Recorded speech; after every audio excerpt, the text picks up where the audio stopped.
जय जय बगलामुखी मातः,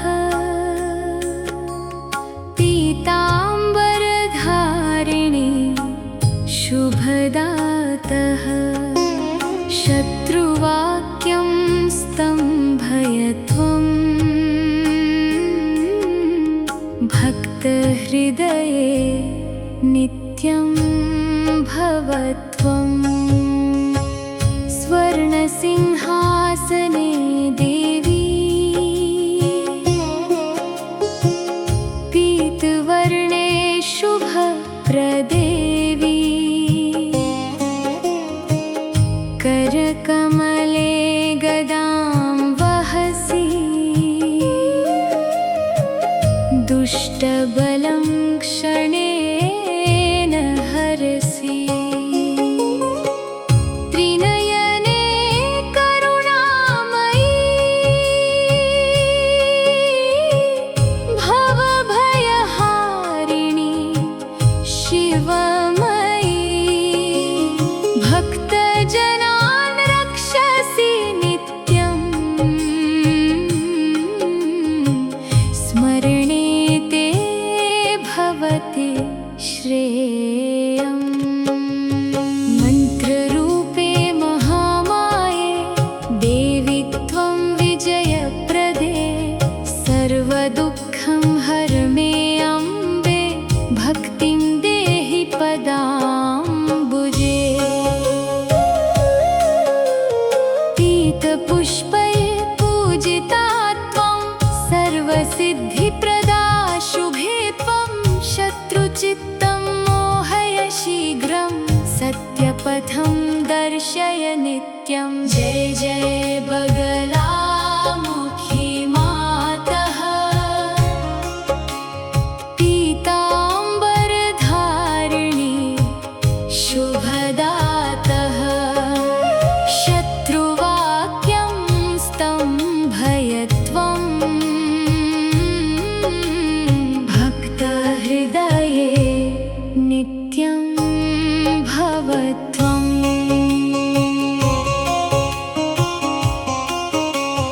कालरात्रौ दीपवत्वं, अज्ञानतमो हरसि त्वं।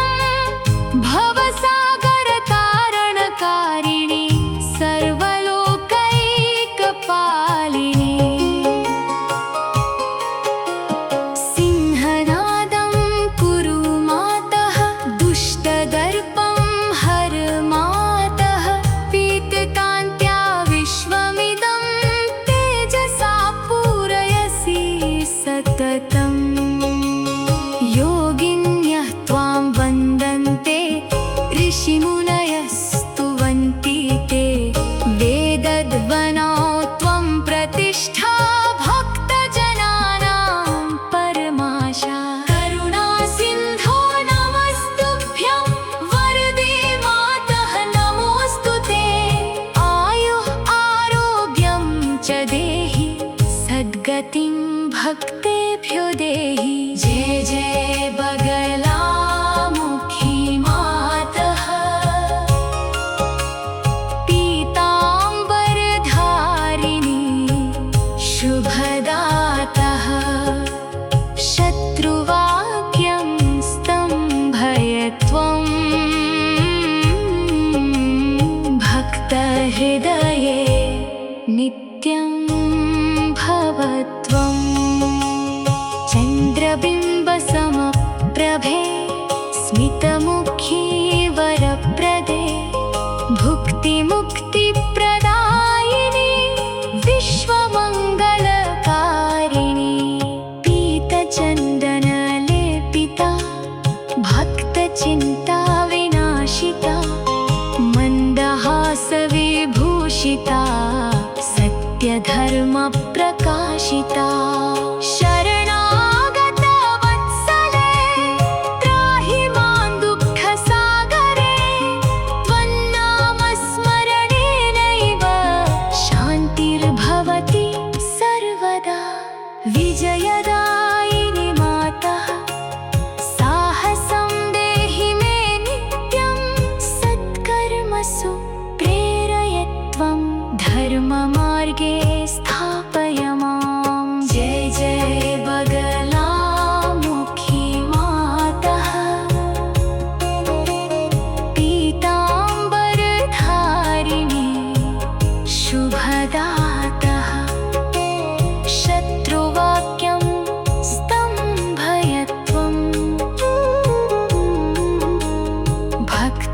हृदये नित्यं भव त्वम्। पीतदीप्ते जगन्माते भवबन्धविमोचिनि ज्ञानदीपं प्रदीपय चित्तपद्मं विकासय। सर्वलोकजनन्यसि भक्तरक्षापरायणि दीनबन्धो नमस्तुभ्यं मम कष्टं विनाशय। गदाहस्ते शुभे देवी दुष्टशक्ति विनाशिनी सत्यवाणीं प्रयच्छ त्वं सद्बुद्धिं च प्रयच्छ मे। यज्ञदीपे समप्रभे मङ्गलध्वनिकारिणि सर्वविघ्नं विनाशय भक्तमार्गं प्रकाशय। जय जय बगलामुखी मातः पीताम्बरधारिणि शुभदाता। शत्रुवाक्यं स्तम्भय त्वम् भक्ता हृदये नित्यं भव त्वम्। भानुकोटिसमप्रभे पीतज्योतिर्विराजिते आनन्दं देहि मे नित्यं भक्तचित्ते निवस त्वम्। मधुरस्वरवन्दिते देवगन्धर्वसेविते कीर्तनेन तव मातः पावनं भवति जगत्। शिवशक्तिस्वरूपिणि विश्वमाते नमोऽस्तुते। प्रेमभक्तिं प्रयच्छ त्वं सत्यमार्गे नय प्रभो। अन्तकाले स्मरामि त्वां पीतवर्णे दयानिधे।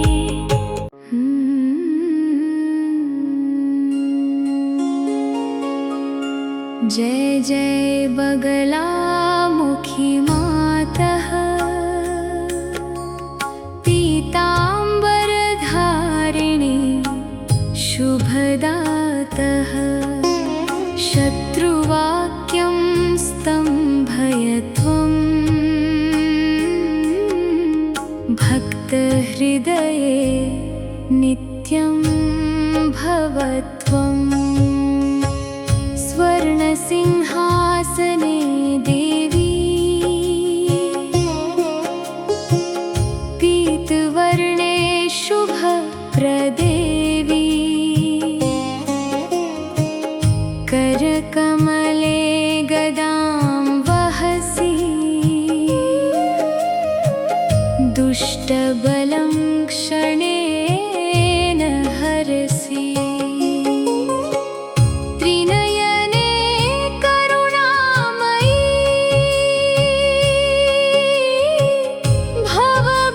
भवभयहारिणि शिवमयी। भक्तजनान् रक्षसि नित्यं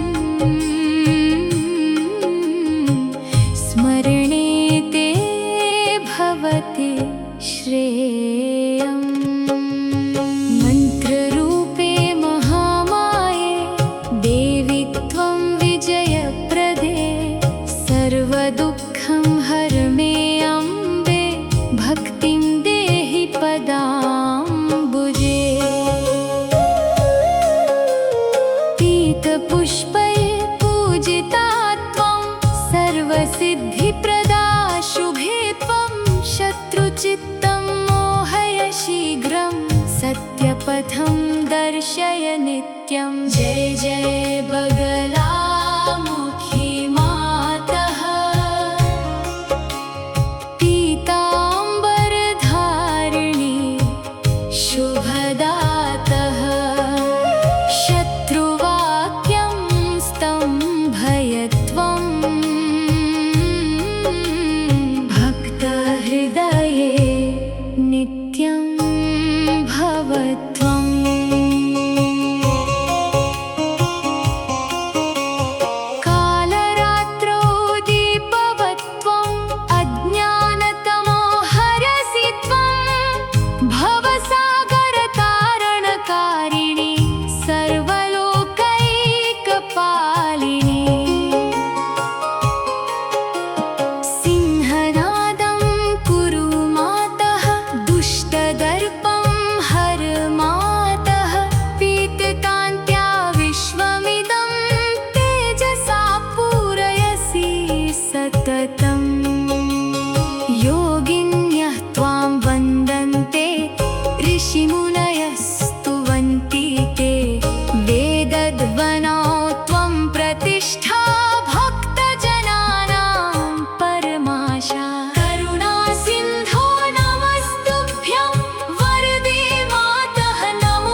भक्तेभ्यो देहि। जय जय बगलामुखी मातः, पीताम्बरधारिणी शुभदातः, शत्रुवाक्यं स्तम्भयत्वं भक्तहृदये नित्यं भवत्वम्। चन्द्रबिम्बसमप्रभे स्मितमुखी वरप्रदे, भुक्तिमुक्तिप्रदायिनी विश्वमङ्गलकारिणी, पीतचन्दनलेपिता भक्तचिन्ता विनाशिता, मन्दहासविभूषिता सत्यधर्मप्रकाशिता, शरणागतवत्सले त्राहि मां दुःखसागरे, त्वन्नामस्मरणेनैव शान्तिर्भवति सर्वदा।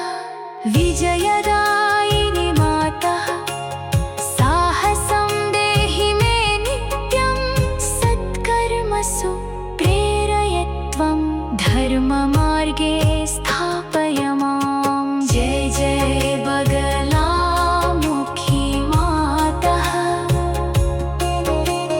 पीताम्बरधारिणी शुभदातः, शत्रुवाक्यं स्तम्भयत्वं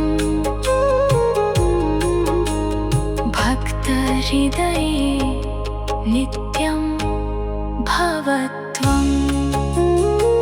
पीतदीप्ते जगन्माते भवबन्धविमोचिनी, ज्ञानदीपं प्रदीपय चित्तपद्मं विकासय, सर्वलोकजनन्यसि भक्तरक्षापरायणी, दीनबन्धो नमस्तुभ्यं मम कष्टं विनाशय।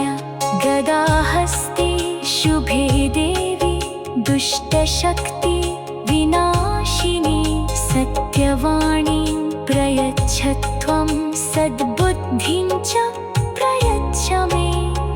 यज्ञदीपे समप्रभे मङ्गलध्वनिकारिणी, सर्वविघ्नं विनाशय भक्तमार्गं प्रकाशय। जय जय बगलामुखी मातः, पीताम्बरधारिणी शुभदातः, शत्रुवाक्यं स्तम्भयत्वं भक्तहृदये नित्यं भवत्वम्। भानुकोटिसमप्रभे पीतज्योतिर्विराजिते, आनन्दं देहि मे नित्यं भक्तचित्ते निवसत्वं। मधुरस्वरवन्दिते देवगन्धर्वसेविते, कीर्तनेन तव मातः पावनं भवति जगत्। शिवशक्तिस्वरूपिणी विश्वमाते नमोऽस्तुते, प्रेमभक्तिं प्रयच्छ त्वं सत्यमार्गे नय प्रभो। अन्तकाले स्मरामि त्वां पीतवर्णे दयानिधे।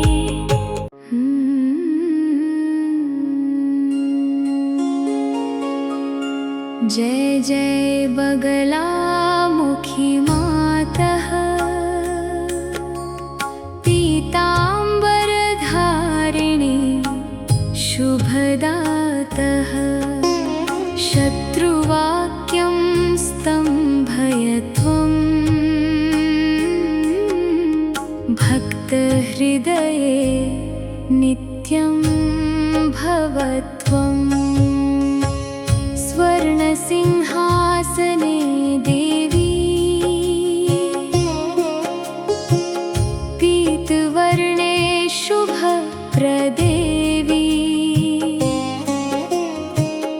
करकमले गदां वहसि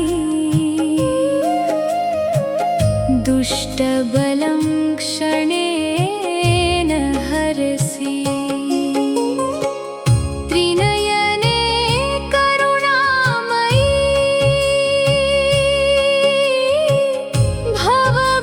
भवभयहारिणि शिवमयी भक्तजनान् रक्षसि नित्यं स्मरणे ते भवते श्रेयम् मन्त्ररूपे महामाये देवि त्वं विजयप्रदे सर्वदुःखं हर मे अम्बे भक्तिं देहि पदाम्बुजे पीतपुष्पै पूजिता त्वं सर्वसिद्धिप्रदा शुभे त्वं शत्रुचित्तं मोहय शीघ्रं सत्यपथं दर्शय नित्यं जय जय बगलामुखी मातः पीताम्बरधारिणी शुभदातः शत्रुवाक्यं स्तम्भय त्वं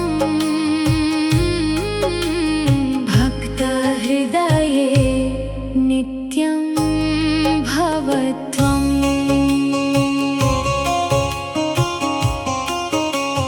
कालरात्रौ दीपवत्त्वम् अज्ञानतमो हरसि त्वं भवसागरतारणकारिणि सर्वलोकैकपालिनि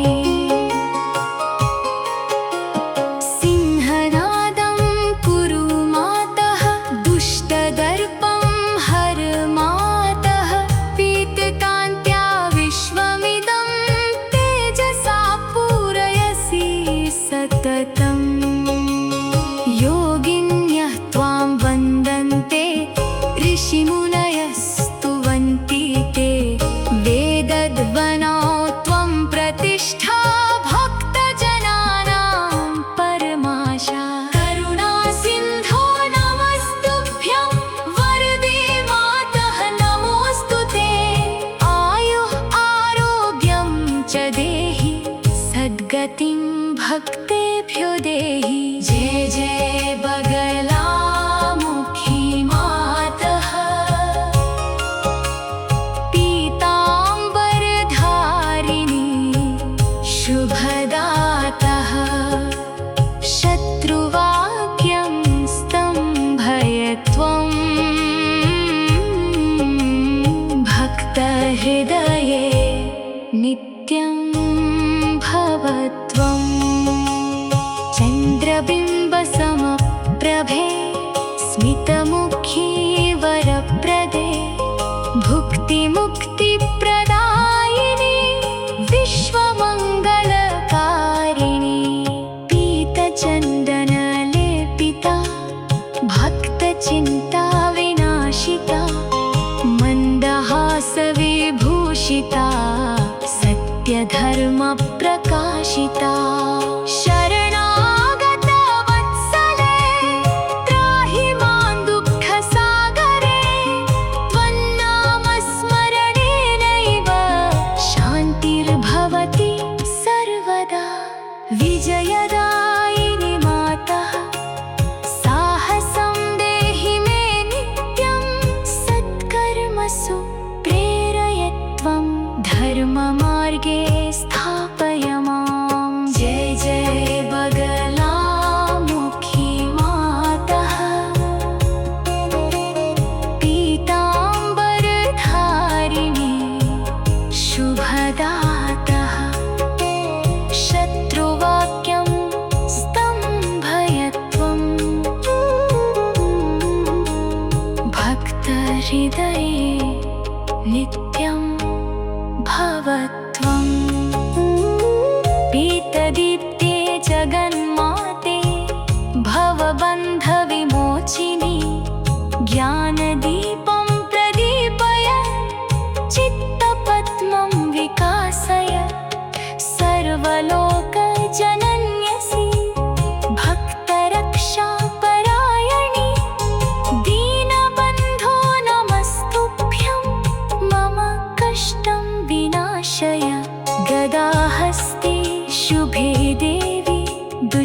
शक्ति विनाशिनी सत्यवाणी प्रयच्छ त्वं सद्बुद्धिं च प्रयच्छ मे यज्ञदीपे समप्रभे मङ्गलध्वनिकारिणि सर्वविघ्नं विनाशय भक्तमार्गं प्रकाशय जय जय बगलामुखी मातः पीताम्बरधारिणि शुभदाता शत्रुवाक्यं स्तम्भय त्वं भक्ता हृदये नित्यं भव त्वं भानुकोटिसमप्रभे पीतज्योतिर्विराजिते आनन्दं देहि मे नित्यं भक्तचित्ते निवसतु।